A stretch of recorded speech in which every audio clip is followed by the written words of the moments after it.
제목이 뭐냐면 따라하겠습니다. 착한 행실로 세상을 변화시키라. 아멘.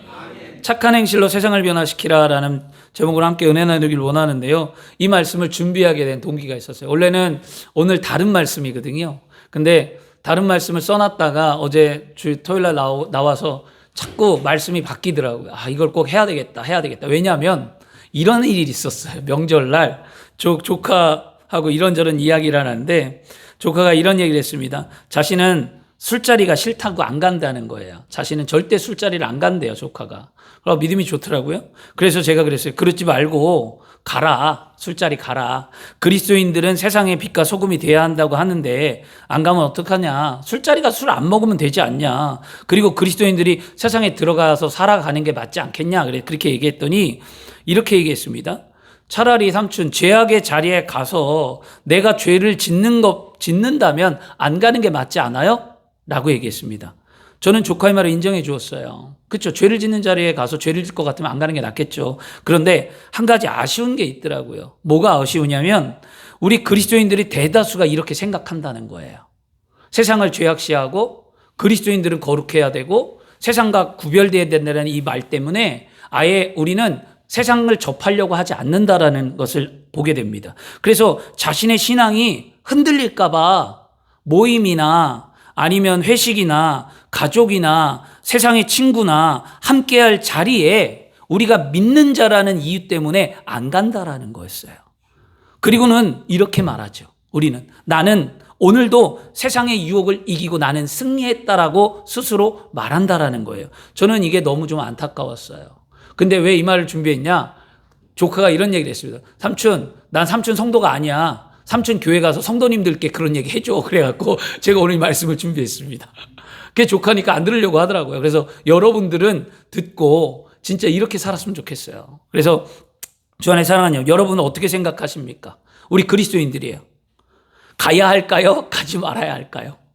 고민스럽죠. 근데 굳이 매일 그 죄악의 자리에 가라는 얘기가 아니에요. 또 이렇게 얘기하면 남성들에게는 좋은 게 있잖아요. 술자리 매일 가도 좋다. 우리 목사님 가라 그랬다. 그리고 또 술자리 매일 가겠죠. 저희 형님이 이렇게 얘기했어요. 나는 카톨릭을 믿을랜다. 왜? 술 먹고 담배 피는 게 자유로우니까 카톨릭 간다는 거예요. 우리 형님은 그렇게 얘기했거든요. 그래서 저는 그런 의도로 얘기하는 게 아니에요, 여러분. 그리고 죄악으로 무너질 것 같으면 피하는 것도 맞아요. 근데 또한 우리가 살아가면서 불가피하게 그런 자리에 있을 때가 있잖아요.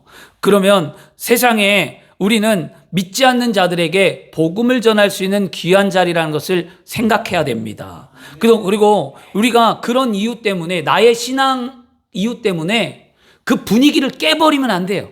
친구들이 다 모였는데 친구들이 모여서 야 우리 오늘 함께 모였으니까 우리 뭐 어디 회식하러 갈까? 그런데 나는 술자리 안 가. 난 예수 믿으니까. 그러면 친구들 모임이 확 깨져버리잖아요.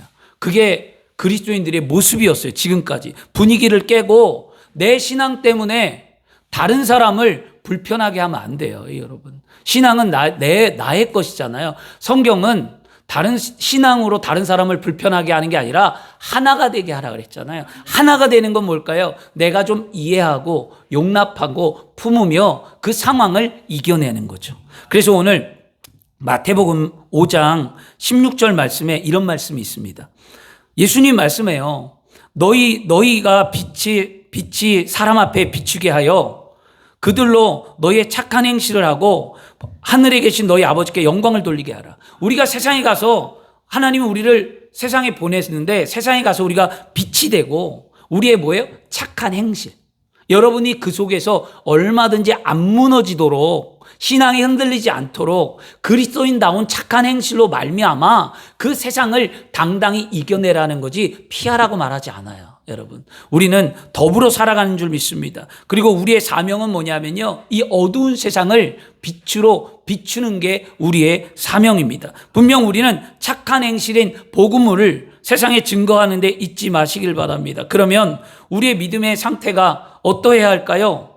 죄악된 세상에서 죄로 인하여 무너지거나 세상에 동화가 되어지기 위해서, 동화가 되지 않기 위해서 어떻게 해야 합니까? 늘 예배의 자리에 나와 말씀과 기도로 깨어있고 성령의 충만함을 받아 믿음의 사람이 돼야만 합니다. 그래서 기도하는 거예요. 그래서 말씀 읽는 거예요. 그래서 예배하는 거예요. 왜냐? 세상과 구별된 삶을 살아가는 것이 아니라 우리는 세상에 속한 자이기 때문에 세상 속에 살아갈 때에 그 험난한 그 세상에서 승리를 하고 아름다운 삶을 살고 빛의 자녀로 살기 위해서는요, 우리는 늘 전신갑주를 입고 무장하며 믿음의 삶을 살아야 됩니다. 그래서 예배하는 거예요. 말씀 읽는 거 게으리 읽지 말고요, 매일매일 읽으시고요. 그 다음에 기도 멈추지 말고 늘 뜨겁게 기도하고 성령 충만해서 믿음의 삶을 살아내시길 바랍니다. 그래서 예수님께서 우리에게 이렇게 말씀하세요.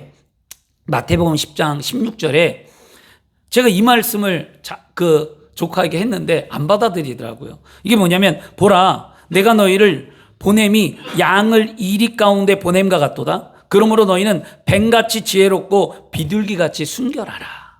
예수님이 우리를 세상에 보내는 게 어떤 느낌이냐면 이리 가운데 양을 보낸다라는 거예요. 그러면 이리는 양을 잡아먹잖아요. 그런데도 불구하고 예수님은 우리를 그렇게 보낸다라는 거예요. 왜 보내냐? 어떻게 하기 위해서? 우리에게 뱀같이 지혜롭고 비둘기같이 순결한 삶을 살아가라고 보낸다라는 거예요. 그러면 여러분, 세상에 보내는 것이 예수님 마음이 얼마나 어렵고 힘들겠어요. 그런데 예수님은 분명히 말씀하셨어요. 뱀같이 지혜롭고 비둘기같이 순결하라. 그럼 여기서 뱀같이 지혜롭다는 말이 뭘까요? 하필 왜 뱀일까요? 여러분, 성경에 뱀은 안 좋잖아요. 사단의 우두머리잖아요. 근데 예수님은 뱀같이 지혜롭대요. 이 말의 의미를 아십니까? 예수님은요, 그 당시에 비유의 말씀을 많이 하셨어요. 그리고 예수님은 그 당시에 생활의 환경에 보여지는 말씀을 많이 하셨고요. 예수님은 지식적으로나 학식적으로 똑똑했어요. 이 뱀같이 지혜롭다는 말이 뭐냐면, 그것은 신중하고 분별력 있는 선택을 하라는 거예요. 신중하고 분별력 있는 선택. 그런데 왜 예수님이 이 말씀을 했냐? 고대 근동 지방에서 그 당시의 문화에 이 뱀같이 지혜롭다라는 것이 속담이에요, 속담. 그 당시에 그 고대 근동에 있던 그 속담을 예수님이 인용해서 제자들에게 말씀해 준 거예요. 그 의미를 알면 우리가 이 말씀이 풀립니다. 그리고 진짜 애굽인들은 상형 문자에 지혜를 표현할 때 애굽인들의 지혜의 상징이 뭐냐? 뱀이었어요. 애굽인들의 지혜의 상징은 뱀이었습니다. 그리고 성경은 뱀을 아주 간교한 자로 말하죠. 창세기 3장 1절에 뱀은 야훼께서 지으신 들짐승들 가운데 가장 간교하다라고 말합니다. 이렇게 뱀은 지혜가 있다는 거예요. 그래서 따라서 예수님께서 제자들에게 뱀같이 지혜롭다라고 당부한 까닭은 뭡니까? 신중한 분별력을 지니기 위해서였어요. 그래서 우리가 살아가는 삶 속에서 피하는 것이 아니라 우리는 예수 믿는 것 때문에 어떤 자리를 피하고 안 가고 막는 것이 아니라 우리는 그곳에 머물러서 그 속에 들어가서 우리는 어떻게 합니까? 지혜롭게 행동하는 것이 우리 그리스도인들의 삶이에요, 여러분. 세상과 떨어져 살 수 있나요? 못 떨어져 살아요, 여러분. 그럼 우리끼리 살아야 되는 거예요, 우리끼리. 예전에 이런 말씀들을 많이 듣고 세상을 죄악시하고 무조건 안 된다고 말하고 너무 이렇게 막 갈라치게 하니까 우리는 아예 세상을 신경 안 써요.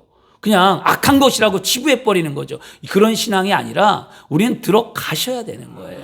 그게 우리의 사명입니다. 오늘 그런 사명을 좀 가졌으면 좋겠습니다. 그러면 주 안에 사랑하는 여러분, 그런 사명은 어떻게 하라고요? 그냥 가는 것이 아니라 성령 충만해서 세상을 두려워하지 말고 세상과 더불어 살아가는 우리의 삶 가운데 성령이 내주 충만 역사 교통하셔서 우리 안에 지혜를 주시는 그분, 성령이 뭐라고 합니까? 말하게 하시고 생각나게 하시고 가르치시며 알게 하신다고 했잖아요. 그래서 깨어 기도하고 성령 충만하면 우리는 두려울 게 없는 거예요. 살면서 믿음으로 살아가는 여러분은 절대로 두려워하지 않기를 축원합니다. 그러면 근데 지혜는요, 이 예수님이 말하는 이 지혜는 뭘로 같으면 비둘기같이 순결할 때 지혜가 생긴다는 거였어요. 그러면 이 순결이라는 의미가 뭐냐면, 순결이라는 것은 부패한 것에 혼합되지 않으며 오염되지 않은 순수한 상태를 순결이라고 합니다. 즉 다시 말하면 뭐냐? 거짓이 없는 솔직함 아니면 순진함이에요. 이걸 더 크게 확대하면 뭐냐면 순결은 하나님 앞에 정직한 삶을 살아가는 게 순결한 삶이라는 거예요. 거짓이 없고 순결하고 깨끗한 삶, 이것이 그리스도인의 참된 모습이라는 거예요. 우리는 순결한 삶을 살아갈 때 가장 복되고 아름다운 줄 믿습니다. 그러므로 우리가 살아가는 삶 속에서 지혜와 순결은 뗄래야 뗄 수 없는 동전의 양면과 같은 것이라는 거였어요. 그래서 뱀과 같은 지혜로 무모한 핍박을 피하고 비둘기 같은 순결함으로 핍박에 굴하지 않으며 세상을 담대히 살아가는 저와 여러분이 되어야 될 줄 믿습니다. 예전에 랍비들은 이런 말을 했어요. 랍비가 뭐라고 했냐면, 하나님에 대해서는 순결하고 이교도에 대해서는 지혜로워야 한다. 이게 랍비의 교훈이에요. 랍비는 하나님 앞에 순결하고 이교도의 삶은 지혜로우라고 말하는데요. 우리의 믿음의 삶은 하나님께 순결하고 세상에서는 지혜로운 삶을 살아가는 것이 우리의 본분의 모습인 줄 믿습니다. 예수님께서는요, 순결하고 이렇게 지혜로울 것을 당부하면서 왜 순결하고 지혜롭게 살라고 했을까요? 복음을 증거하는 사명을 가지라는 거예요. 복음을 위해서 그렇게 하라는 거였어요. 이것이 우리 그리스도인들이 세상에 들어가 살아가야 될 이유입니다. 그러므로 우리는 세상을 등지지 말고 어떤 자리도 피하지 말고 당당하게 그 자리를 지키며 그곳에서 복음을 전하는 그리스도인들이 다 되어야 할 줄 믿습니다. 그러면 여러분, 우리가 세상 속에 들어가 왜 그리스도인의 삶을 살아가야 할까? 왜 살아가야 할까? 그 이유는요, 우리는 뭘 알아요? 참된 진리를 알고 참된 구원의 복음을 알기 때문이었어요. 그 참된 진리 예수 그리스도와 그 복음의 진리를 나만 간직하는 것이 아니라 어떻게 하라고요? 세상에 나가 증인된 삶을 살아가기 위함인 거죠. 그러니까 만나야죠. 맨날 어떻게 예배만 하고 교인들끼리만 교제하고 우리끼리만 즐겁으면 언제 사람을 만나 내 안에 있는 참된 복음의 진리를 증거하고 나눌 수 있겠냐고요. 회사에서, 직장에서, 여러분이 걷는 곳에서, 마트에서, 모임에서, 동창회에서 어디든지 우리가 가서 그곳에서 내가 아는 복음의 진리를 전하는 삶을 사는 저와 여러분이 되어야 할 줄 믿습니다. 어떤 한 수집사님, 제가 신앙생활을 할 때, 교구를 뜰 때 어떤 한 수집사님은 안 간다는 거예요. 동창회도 안 가고 뭐도 안 가고 직장 회의도 안 가고 다 안 간다는 거예요. 그분이 뭐라 그랬냐, 왜 안 가냐고 제가 물어봤어요. 왜 안 가냐고 그랬더니 모이면 맨날 술 파티만 하고 모이면 내가 힘들고 그래서 안 간다 그러셨어요. 그래서 제가 물어봤어요. 그러면 안 가는 대신에 누구를 만나냐고 그랬어요. 누구를 만나냐 그랬더니, 목사님 만나긴 누굴 만나요? 제가 교회, 목사님 모르세요? 저 교회 봉사하는 거, 차량 봉사하고 새벽 기도하고 제가 예배 안 빠지고 남성교회에서 제가 얼마나 하는지 아시잖아요. 그런데 바쁜데 제가 누구를 만나요? 이렇게 얘기했어요. 그래서 제가 그런 말을 드렸어요. 집사님, 그건 집사님의 믿음이에요. 하나님이 그걸 원할까요? 하나님은 집사님에게 원하는 건 사명을 감당하는 거예요. 그리스도인들은 사명을 잃어버리면 안 됩니다. 그것이 사명일 수도 있어요. 봉사하고 충성하고 헌신하고 하는 것 다 사명이에요. 그러나 진짜 사명은 땅끝까지 이르러 내 증인이 되는 게 진짜 복된 사명입니다. 이 사명 잃어버리지 말라라고 얘기했습니다. 여러분 어떻게 생각하십니까? 여러분이 예배드리고 봉사하고 11조 심고 여러분이 열심히 교회 생활하는 것, 이거는 우리가 예수 믿고 감사해서 하나님께 드려지는 사명의 모습이에요. 그러나 이것으로 내가 하나님의 사명을 다 감당했다라고 말한다면 여러분 아직도 성숙한 그리스도인이 아니라는 거예요. 진짜 완성의 사명은 뭐냐? 내가 세상에 나가 복음을 증거하는 것, 땅끝까지로 내 증인이 되는 것, 하나님이 왜 이 땅을 사랑했고 예수님이 왜 이 땅에 오셨으며 왜 우리에게 하나님이 성령을 부어주셨는지를 깨닫고 알아서 그 참된 복음의 진리를 세상에 듣지 못하고 알지 못하고 깨닫지 못하는 그들에게 가서 전해주는 것, 이게 우리가 감당하는 거예요. 그런 사명을 오늘 다시 회복하는 저와 여러분이 되어야 될 줄 믿습니다. 교회가 뭐라 그랬어요? 교회는요, 여러분 예수를 구주로 인정하고 모셔드린 사람들의 모임이 교회라고 그랬어요. 여러분 교회가 화려하고 필요 없다고 그랬어요. 교회는 화려한 것이 아니라 교회는 내가 교회라 그랬어요. 내 자신이 교회. 내 자신이 믿음의 교회가 세워지고 그 교회의 모임들이 모여지면 가정의 교회가 세워지고 그 가정의 교회를 세워서 이웃들에게 복음을 증거하고 그 복음을 증거한 사람들이 모이는 게 교회라고 그랬어요. 그래서 여러분, 교회를 1순위로 하면 복을 받는다라는 그 신앙 때문에 사람들이 교회에 충성했습니다. 지금까지. 그러나 그 신앙이 여러분 뭐 틀렸다 옳다 이렇게 말하기 전에 그게 우선순위가 좀 조정돼야 된다라는 거예요. 우선순위가. 교회 물론 충성하면 되겠죠. 그러나 교회보다 내 신앙이 첫째고 두 번째가 내 가정이고 두 번째 내 가정 속에 그 다음에 세 번째는 내 이웃이고 그 이웃을 통해 네 번째가 하나님의 모임에 함께 모이는 성도의 모습이 생기는 게 교회고 그리고 난 다음에 뭐예요? 그 교회로 말미암아 세계의 땅끝까지 선교하는 일이 감당되는 것. 다섯 번째가 선교란 말이에요. 이거는 틀렸다 옳다라고 말하기 전에 이거는 제가 경험하고 느꼈던 거예요. 우리 교회 성도님들은 그렇게 꼭 정립하셔서 그렇게 살길 바랍니다. 그렇죠? 예전에는 가정 팽개치고 교회 열심히 했어요. 그러면 다 되는 줄 알았어요.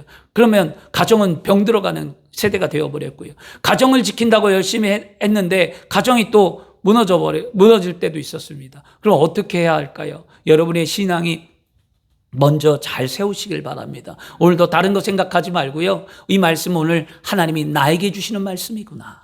나에게 주시는 말씀으로 먼저 내가 받아야지. 이 말씀은 누가 받아야지. 이 말씀은 교회를 향한 거고 이 말씀은 세상을 자기에게 향한 하나님의 말씀을 자꾸 다른 쪽으로 돌리는 성도들이 있습니다. 이해 생각 가운데 그것을 고치시길 바랍니다. 모든 말씀은 나에게 주시는 거예요. 그 말씀으로 오늘 받고 승리하시길 바랍니다. 그래서 교회의 머리 되신 예수 그리스도께서는요, 교회를 통하여 구원의 사역이 계속되기를 원합니다. 그래서 때를 얻든지 못 얻든지 뭐하라, 그리스도의 복음을 증거하라고 말씀합니다. 디모데후서 4장 2절이 그거잖아요. 너희 말씀을 전파하라. 때를 얻든지 못 얻든지 항상 범사에 오래 참음과 가르침으로 경책하며 경계하며 권하라. 복음을 증거하는 데 힘쓰라 그러잖아요. 근데 여러분 왜 그렇게 해야 할까요? 왜 복음을 증거하는 데 힘쓸까요? 하나님의 구원의 역사가 나의 한 사람의 복음을 전하는 걸로 말미암아 놀라운 역사를 만든다라는 거예요. 이게 무슨 얘기냐면 여러분 빛의 사람들은요 구원을 받잖아요. 역사를 보세요. 어떤 일이 일어나는가. 하나님은요 바울 한 사람을 통하여 복음의 능력이 나타나게 하셨잖아요. 그리고 난 다음에 어거스틴이라는 성자를 통하여 하나님의 놀라운 복음의 메시지가 생겼습니다. 그 다음에 루터나 칼빈이나 존 웨슬리 같은 하나님의 빛의 사람들을 통하여 많은 일을 구원하게 만드셨다라는 거예요. 그런데 그 사람들이 어떻게 예수를 믿었냐고요. 그리고 그 사람들이 이와 같이 놀라운 일을 행할 것을 누가 알겠냐고요. 그렇다면 여러분들이 전하는 그 복음이, 여러분이 전하는 생명의 말씀이, 여러분이 전하는 세상에 구원받을 영혼들이 어떠한 위대한 일을 할지 우리는 아무도 모른다는 거예요. 그러므로 여러분은 말씀을 믿고 그들에게 구원을 전하고 말씀을 전하고 생명을 전하는 그리스도인들이 되어야 할 줄 믿습니다. 이게 빛의 자녀예요. 이게 세상을 변화시키는 우리의 모습이에요. 그런 삶이 되기를 바랍니다. 그래서 마태복음 1장 21절에 말씀하잖아요. 아들을 낳으니 아들의 이름을 예수래요. 예수는 뭐예요? 자기 백성을 그들의 죄에서 구원할 자라는 거예요. 예수님은 구원하기 위해 이 땅에 오셨잖아요. 나만 구원받을 거예요? 저 사람은 구원 안 받아도 됩니까? 누가 과연 저 사람은 구원받지 말라고 말했을까요? 우리는 이 땅에 구원받지 못할 사람은 아무도 없다고 성경은 말합니다. 그렇죠? 그리고 하나님의 백성들, 하나님은 이 땅의 모든 이가 다 구원받기를 원하시는 게 하나님이라고 그랬습니다. 그렇다면 여러분 누구를 막론하고 여러분 이 사람은 뭐 이단이고 이 사람은 저렇고 이 사람은 무당이고 이 사람은 뭐고 이 사람은 뭐 불신자고 이 사람은 안 되고 이 사람은 도둑놈이고 이 사람은 나쁜 놈이고 여러분 이렇게 차별하면 안 돼요. 복음은 차별화가 없다고 그랬습니다. 그러므로 누구든지 만나는 이들에게 우리는 하나님의 복음을 전하는 삶이 되기를 바랍니다. 그러면 여러분 우리가 세상에 나가 복음을 증거하기 위해서는요 분명히 세상과 우리가 분명히 다르다는 것을 알아야 됩니다. 또 복음을 증거하라니까 그냥 무턱대고 나가서 증거하다가 세상 말로 박살나고 깨지지 말고요. 세상에 어떤지를 알아야 되잖아요. 지뢰가 어디 있는지, 뭐가 건물이 어떻게 생겼는지를 알고 가는 사람과 모르고 가는 사람은 틀려요. 우리는 알고 가야만 합니다. 세상과 우리는 분명히 달라요. 근원부터 달라요. 왜냐? 우리는 예수 그리스도에 속했고 세상은 악한 원수마귀 사단에게 속해 있는 것 맞아요. 여러분, 세상은 죄악에 속해 있습니다. 그럼 물론 우리는 시간과 공간적으로 세상 안에 존재하고 있으며 세상 사람들은 우리 형제 자매입니다. 그러나 그들을 잡고 있는 것은 악한 어둠의 세력과 악한 원수 마귀임을 알기에 우리가 세상에 나가 압제당하고 고통당하며 어둠의 세력에 묶어있는 그들을 그리스도의 이름을 갖고 복음을 갖고 담대히 나가 그들을 해방시켜주고 그들에게 하나님의 은혜를 전해줘야 될 줄 믿습니다. 그새 근본적으로요, 세상은요, 교회를 다니는 우리를 반가워하지 않아요. 여러분, 기독교인들이 욕먹는 거 당연한 거예요. 기독교인들이 욕 안 먹었으면 좋겠죠. 욕 먹어요. 이거는요. 우리는 욕 안 먹을 수가 없어요. 욕 안 먹는 기독교인들이 되잖아요. 기독교인들이 세상이 되잖아요. 그러면 세상 망합니다. 여러분, 기독교인들 다 욕먹게 돼 있어요.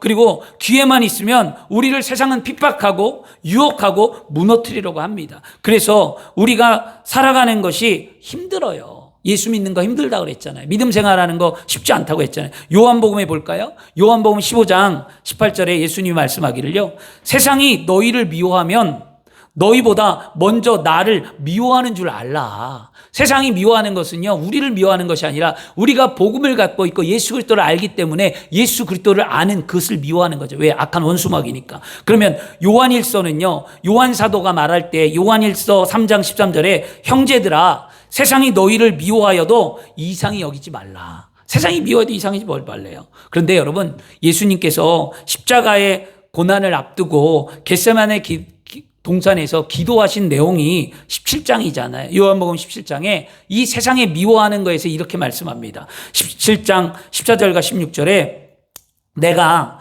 아버지의 말씀을 그들에게 주었으며 세상이 그들을 미워하였사오니 이는 내가 세상에 속하지 아니함과 같이 그들도 세상에 속하지 아니함이로 인함이니이다. 내가 비옵는 것은 그들을 세상에서 데려가시기를 위함이 아니요 다만 악에 빠지지 않게 보존하기를 위함이니이다. 내가 세상에 속하지 아니함 같이 그들도 세상에 속하지 아니하였사옵나이다 라고 기도하셨다라는 거예요. 우리가 세상에서 핍박받고 환난받는 건 당연합니다. 그러나 분명히 예수님이 중보하고 기도한 건 뭐냐? 우리가 세상에 나갈 때 우리가 주님과 함께하면 세상에 우리는 무너지지 않는다라는 거예요. 주님이 그렇게 만드셨다라는 거예요. 그 말씀을 믿으면 세상 가는 게 두렵지 않는 거예요. 어떠한 자리로 우리는 두려운 자리가 아니에요. 우리는 어떠한 자리 때문에 내 신앙이 무너질 염려를 할 필요가 없는 거예요. 그 속에서 담대하셔야 될 줄 믿습니다. 사명을 감당하기 위하여 우리의 구원이 헛되지 아니하도록 우리는요, 자기를 지켜 세상에 여러분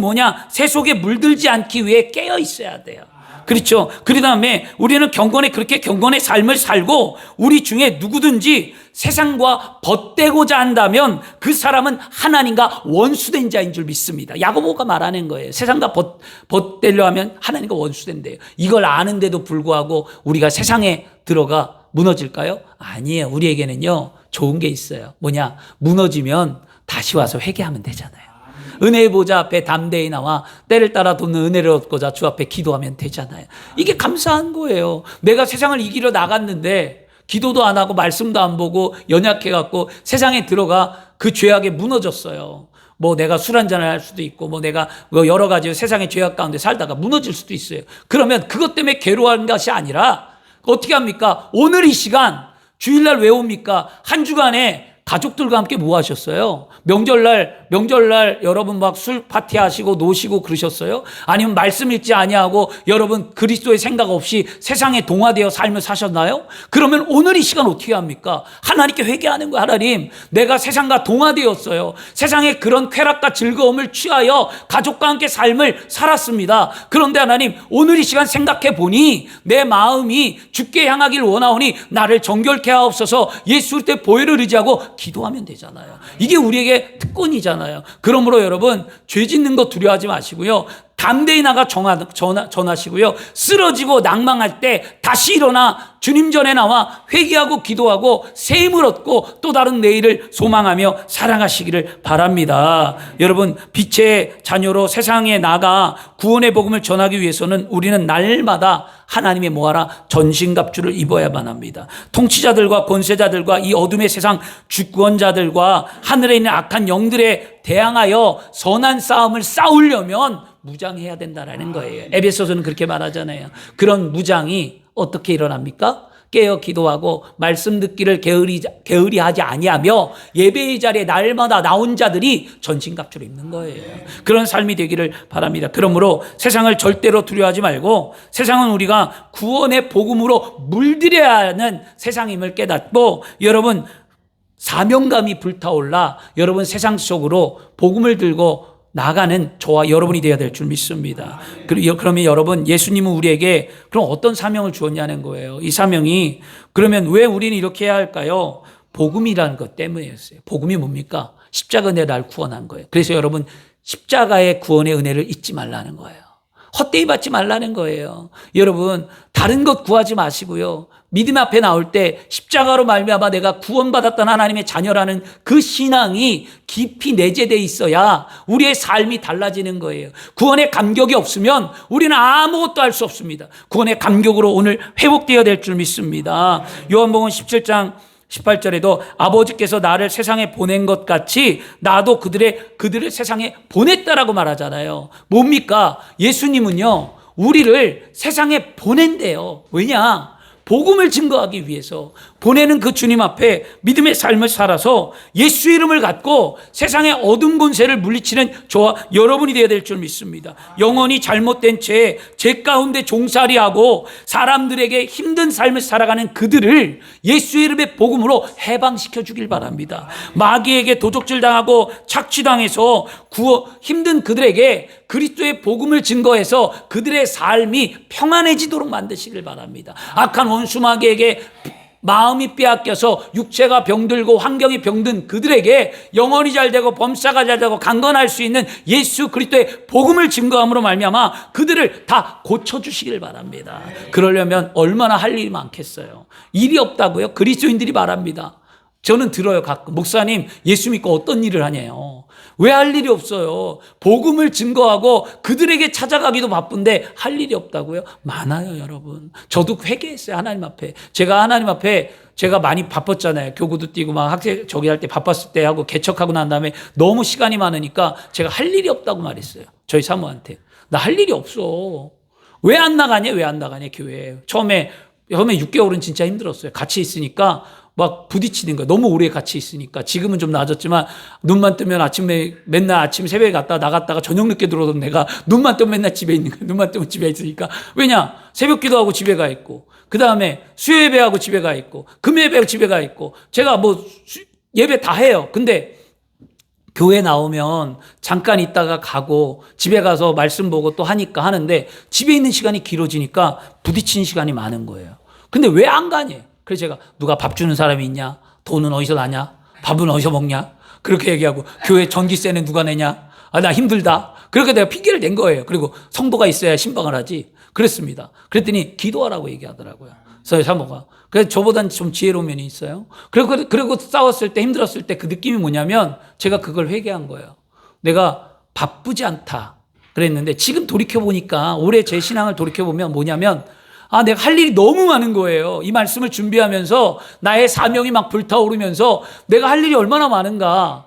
죽어가는 영혼이 이 땅에 얼마나 많고 우리 성도들의 삶을 영혼을 살려야 될 일이 얼마나 많고 우리 성도들이 병 고쳐야 되고 영적으로 눌린 거 해결해 줘야 되고 할 일이 얼마나 많은가. 그들을 위해 나는 무엇을 해야 하는가. 난 어떤 사명으로 불타올라야 하는가. 그러면 내 안에 복음의 능력이 있어야 하고 내 안에 성령의 충만함이 있어야 하고 내 안에 말씀의 기름 부으심이 있어야 하고 내 안에 전신갑주를 입게 난 무엇을 해야 하는가. 그럴 때 깨닫는 건 뭐냐? 하나님과의 관계가 세워지고 기도하는 거였어요.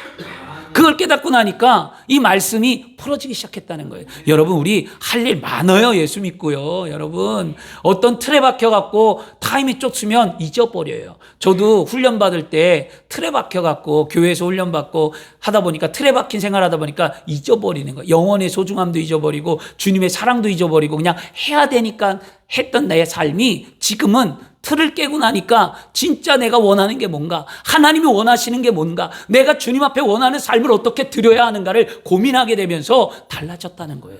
여러분, 하나님이 원하는 게 뭔가를 찾으세요. 하나님이 왜 나를 이 자리에 불렀는가? 하나님이 나를 왜 예수 믿게 했는가? 예수 믿는 나는 하나님 앞에 어떠한 인생을 살아가야 하는가? 복음을 들고 나는 무엇을 해야만 하는가? 자꾸 질문을 던지세요. 여러분, 질문을 던져야 답이 오는 거예요.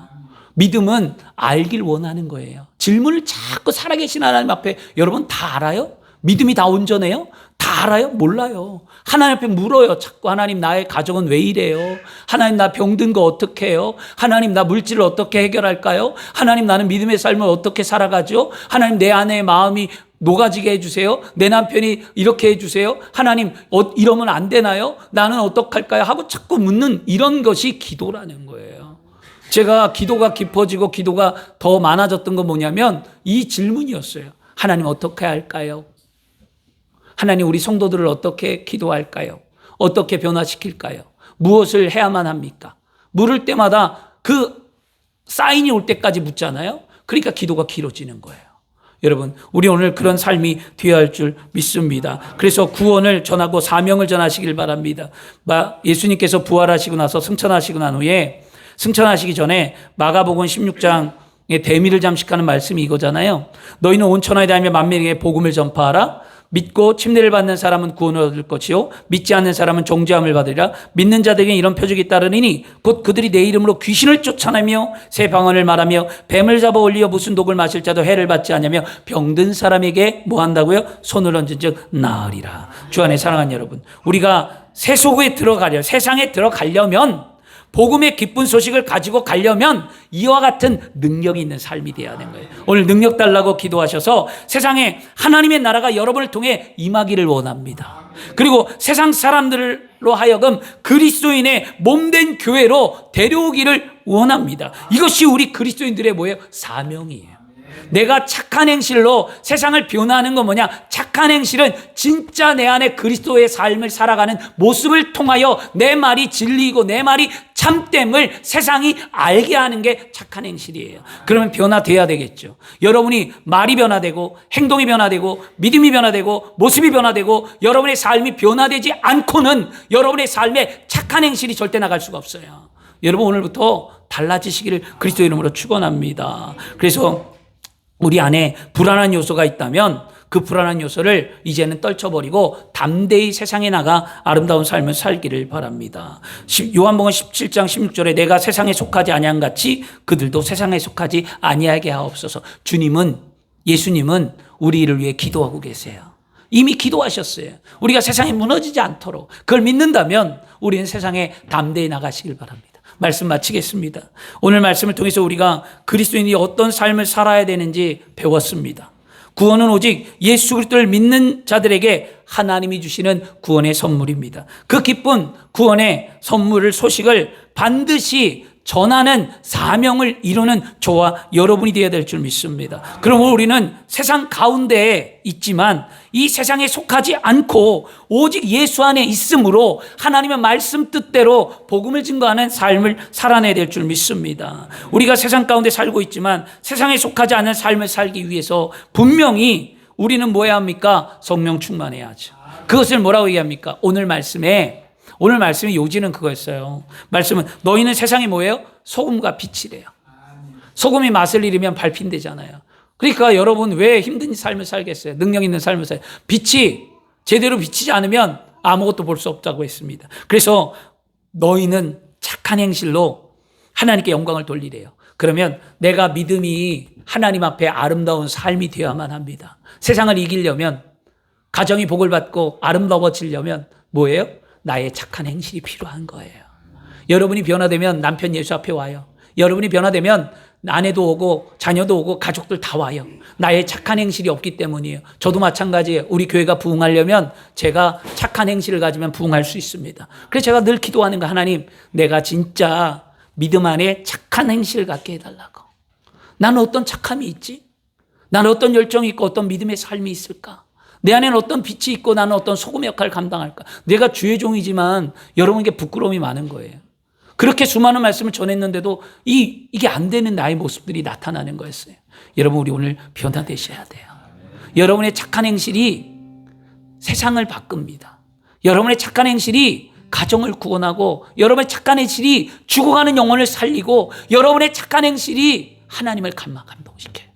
오늘 그런 믿음의 삶이 되어져야 할 줄 믿습니다. 제가 이 말씀 준비하는 결론이 그거였어요. 왜 조카가 내 말을 안 들었을까? 왜 조카가 나에게 그런 얘기를 했을까? 그때 나에게 착한 행실이 부족했던 거예요. 내가 진짜 착한 행실이 있고 있었으면 그 조카가 순종했겠죠. 근데 그렇지 않았어요. 자기 생각이 있고 자기 말이 있고 자기 뜻이 있고 성인이니까 이야기했겠죠. 근데 저는 이걸 얘기해 주고 싶었던 거예요. 사실은 사명을 이루려면 이렇게 해야 되는데 안 가는 그 모습이, 물론 안 갈 수도 있겠지만 그렇게 하는 대다수의 그리스도인들 보면 마음이 아팠던 거예요. 저는 그렇게 학생들, 청년들이 다 그랬어요. 어른들이 다 그랬어요. 안 가요, 세상으로요. 안 나가요. 여러분, 우리는 가셔야만 합니다. 여러분, 두려워하지 마세요. 여러분, 진짜 믿음으로 오늘도 함께 하셔서 승리하길 바랍니다. 사람을 구원하는 대로 인도하는 책임과 세상에 그리스도와 하나가 되고 화목하게 하는 일을 우리에게 맡겨진 사명이라면 그것을 오늘 감당하고 소금의 맛을 잃지 말고 빛의 빛을 잃어버리지 않는 삶을 살게 해달라고 오늘도 주님 앞에 간절히 기도해서 하나님의 영광이 나타나는 삶이 되기를 그리스도의 이름으로 축원합니다. 기도하겠습니다. 좋으신